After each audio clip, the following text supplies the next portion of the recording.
Oke, kembali lagi bersama Tren Digital. Kali ini kita akan coba membahas satu produk baru berjenis mikroskop digital. Ini barang luar, masih jarang dijual di pasaran lokal seperti di Indonesia. Nah, apa sih keunggulannya produk ini? Setelah 1 hari saya coba, ternyata banyak keunggulannya. Jadi tanpa panjang lebar, kita langsung aja kita nyalakan dulu alatnya.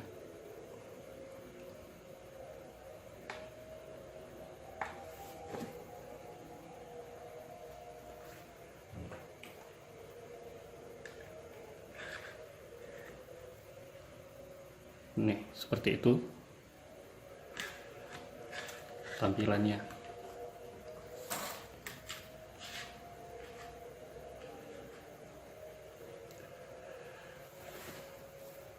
Di sini saya akan jelaskan fungsi tombol-tombol ini.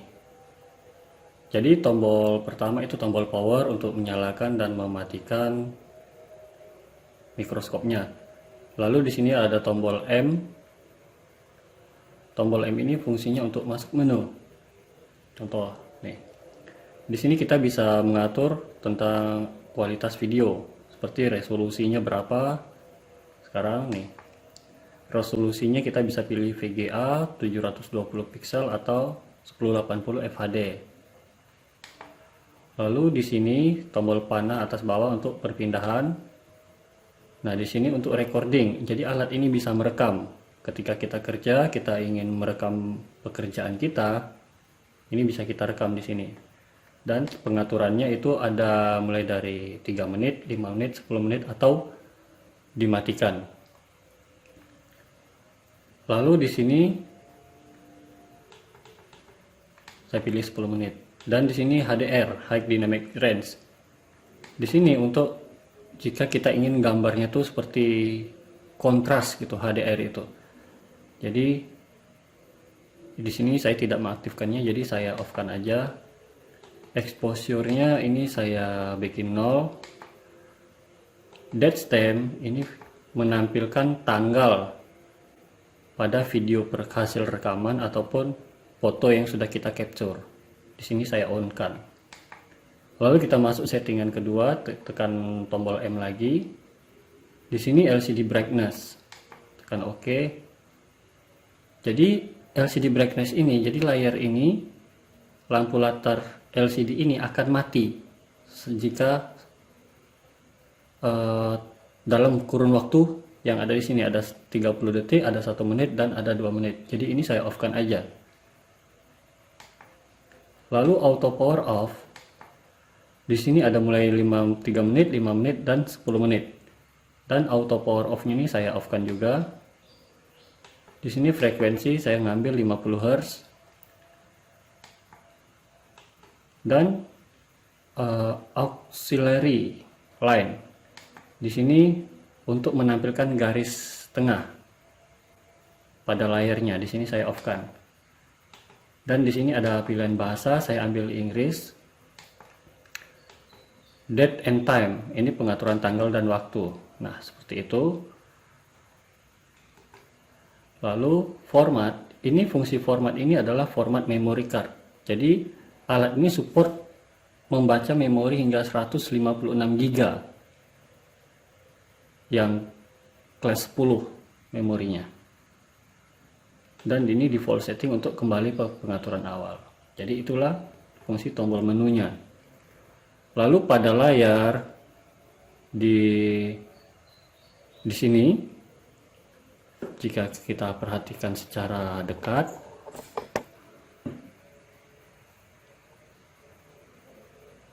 ini ada logo memori dan di situ ada baterai. Nah, jadi sekarang alat ini kita menggunakannya dengan tenaga baterai yang ada di dalamnya. Lalu kita masuk lagi ke fungsi tombol ini. Jadi atau knop ini. Knop ini fungsinya untuk menyesuaikan fokus. Jadi misalnya ini jarak ketinggian maksimal. Jika saya rendahkan,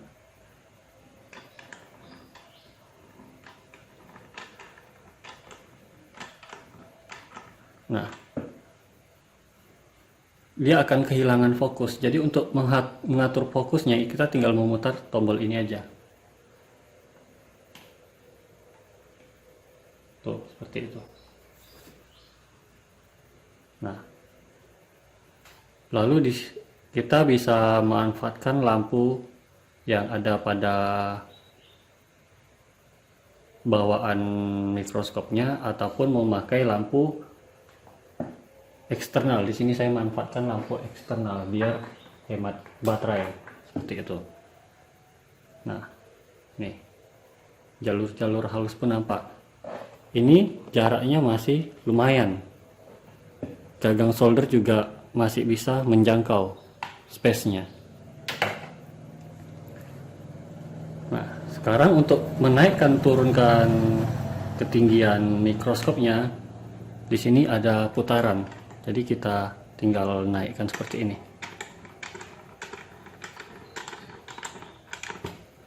Nah, seperti itu. Lalu untuk mengatur fokusnya kita tinggal memutarnya seperti ini. Nah, dia akan kembali fokus. Lalu bagaimana cara merekam atau mengambil gambar atau foto? Di sini baterainya belum full, jadi kita sambil ngecas.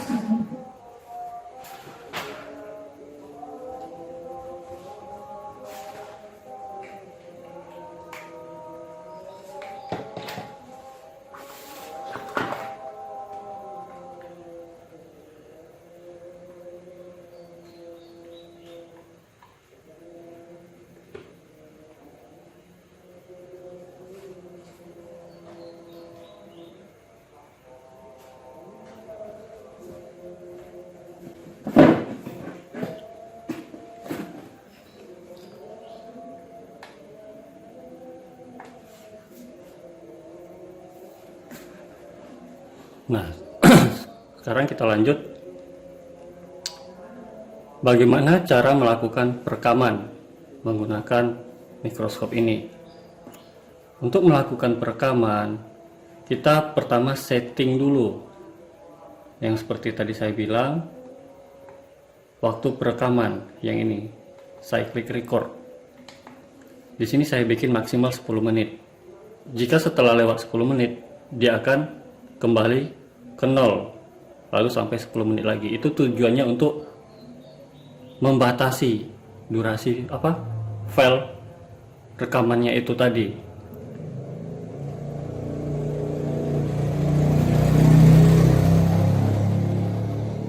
Nah, sekarang anggap aja kita sedang bekerja, kita melakukan perekaman menggunakan mikroskop ini. Jadi kita hanya tinggal tekan tombol OK ini aja. Tapi sebelumnya pastikan dulu pada sudut atas layar ini berada pada icon video. Di sini jika kita tekan tombol D, nah sudut layar atas ini akan berubah menjadi icon foto. Jika pada icon foto kita tekan tombol OK, maka dia bukan merekam, tapi melakukan pengambilan gambar. Lalu jika kita tekan tombol D sekali lagi, dia akan masuk ke galeri. Nah, di sini memori masih kosong. Jadi kita kembalikan ke video, lalu kita mulai merekam. Nah, lihat di sini waktu sudah berjalan dan dia sudah merekam.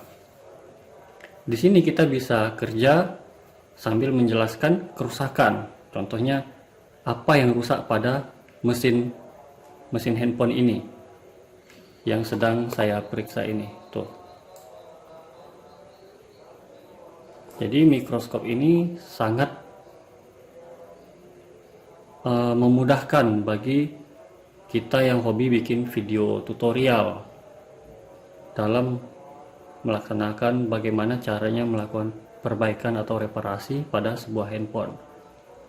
Jadi setelah kita melakukan eksekusi, anggap saja sudah selesai. Kita tinggal tekan sekali lagi. Nah, untuk stop recording. Lalu file rekaman itu akan berada pada galeri di memory cardnya. Kita tinggal mengaksesnya dengan menekan tombol D. Di sini dia akan berubah menjadi foto. Tekan sekali lagi tombol D untuk masuk ke galeri. Nah, ini adalah isi galerinya. Ikonnya berupa tombol play. Jika kita tekan tombol OK, dia akan memainkan file yang hasil rekaman tadi. Di sini mesinnya sudah saya angkat, dia tetap tuh memutar video hasil rekamannya. Nah, file rekaman ini kualitasnya cukup bersih, jadi gampang untuk melakukan editing pada software yang ada pada laptop. Nah, untuk stop playnya, pemutarannya, kita tinggal tekan tombol OK saja. Lalu kembali ke tekan tombol D untuk kembali ke layar awal. Nah, itu cara menggunakan fungsi dari tombol-tombol ini. Lalu bagaimana jika kita tidak ingin repot melakukan settingan baik dari melakukan jarak atau zoom, lalu mengatur fokus? Gampang. Contoh di sini saya atur jarak maksimal. Nah, kita dapatkan gambar seperti ini. Lalu kita ingin melakukan zoom tanpa harus menurunkan mikroskopnya. Kita tinggal tekan tombol panah atas bawah ini aja. Tuh, zoom 1 kali, 2 kali. Oh, ini untuk menurunkan, ini untuk naikkan. Ini zoom 2 kali, zoom 3 kali, zoom 4 kali. Jadi nggak harus naikkan turunkan. Tapi bedanya jika kita melakukan zoom dengan menekan tombol ini, gambar yang ditampilkan agak sedikit pecah. Memang tidak terlalu nampak, tapi kayak ada noise ketimbang kita melihat dengan ukuran aslinya. Seperti ini dengan ukuran asli. Nah, coba kita zoom lagi di bagian ini. Tuh, kelihatan noise-nya.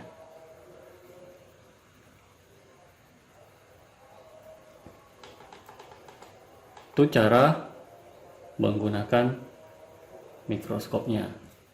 Sekarang saya akan jelaskan fungsi atau fitur yang ada pada bagian belakang mikroskop ini, panel-panelnya. Sekarang kita lihat tampilan belakangnya.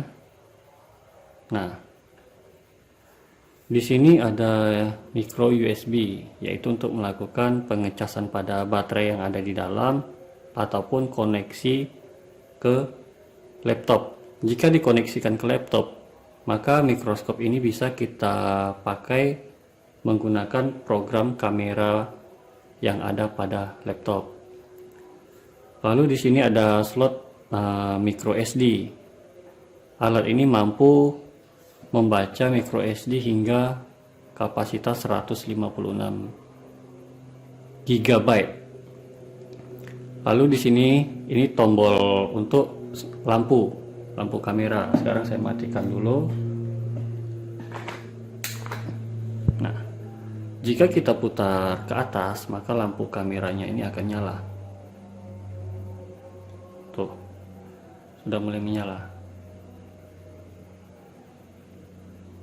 Tapi dengan menggunakan lampu bawaan kamera ini, maka baterai tentu akan boros. Makanya saya menggunakan lampu eksternal.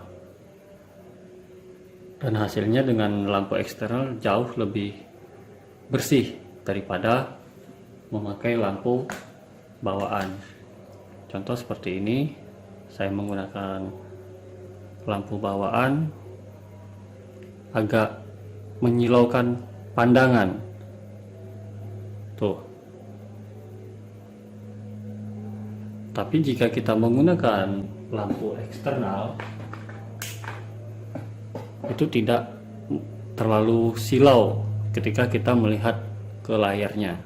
Jadi ketika kita melakukan jumper ataupun melakukan perbaikan, tidak mengganggu penglihatan gitu. Jadi sangat-sangat nyaman. Apalagi dengan layar yang 7 inci. Nah, jadi seperti ini. Saya megang solder, anggap saya megang sebuah kawat jumper. Saya ingin melakukan jumper pada sebuah pada IC ini.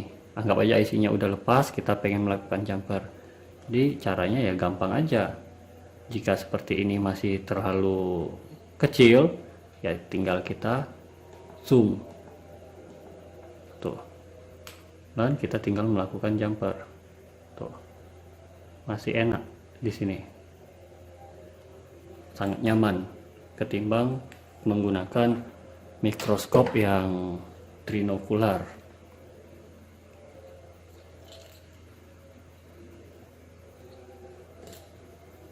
Jadi hanya itu saja yang bisa saya jelaskan mengenai kamera ini. Dan untuk info harga kamera ini, saya mendapatkannya dengan harga 1.500.000. Sementara saya cek di toko online seperti di Tokopedia, yang toko-toko lokal, kamera ini dijual seharga 1.850.000. Jadi silahkan browsing sendiri jika ingin membeli kamera ini. Boleh via Tokopedia, eBay, dan segala macam. Silahkan cari di sana. Hanya saja jika kita mesan via Tokopedia, memang datangnya cepat. 3 hari sudah sampai, dan itu pun hanya ada 2 toko yang menjual kamera ini di aplikasi Tokopedia. Jika kita melakukan pemesanan dari luar negeri, tentu akan makan waktu lebih lama, minimal itu 1 minggu baru kamera ini nyampai dengan harga yang jauh lebih murah. Jadi hanya itu aja yang bisa saya review mengenai kamera ini. Dan satu lagi untuk pengecasan, jika pertama datang, usahakan melakukan pengecasan selama lebih kurang 10 jam. Karena alat ini sistem pengecasannya dibatasi. Ketika kita melakukan pengecasan, daya atau arus casnya yang masuk ke baterai itu hanya sekitar 500 mA. Jadi ketika baterai di dalam itu anggap aja berdaya 2200 mAh yang artinya 2,2 ampere, jika kita mengecas apapun dengan jenis casnya, tetap dia akan masuk sebatas 500 mA atau 0,5 ampere. Jadi itu akan butuh waktu lama hingga baterai ini penuh. Oke, cukup sekian review kali ini. Terima kasih. Semoga bisa bermanfaat bagi rekan-rekan yang sedang mencari mikroskop dan masih bingung mikroskop mana yang harus dibeli, karena terlalu banyak jenis-jenis mikroskop yang dijual di pasaran. Oke, sampai di sini. Terima kasih, selamat pagi.